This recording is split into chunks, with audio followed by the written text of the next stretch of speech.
Hello everybody, my name is Khaled Siddiqui, and in this video I'm going to teach you how to change the password of your Panasonic WX-CC411 wireless drive-thru intercom system to something other than the default password. So here is how we do it.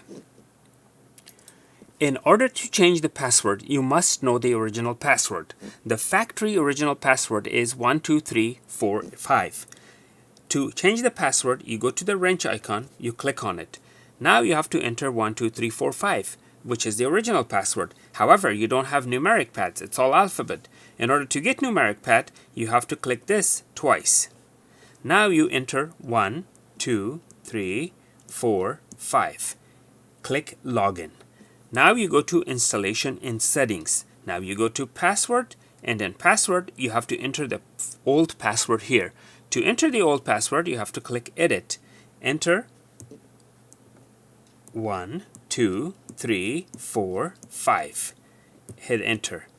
Put a new password. Enter. Let's say we want to put QWERT, like in a row, right? QWERT. Enter. We want to put that again. QWERT. Enter. And set. Password was changed successfully. Click OK. Go back to the info. Now your password is just like the first line of the keyboard, which is QWERT. That's our new password.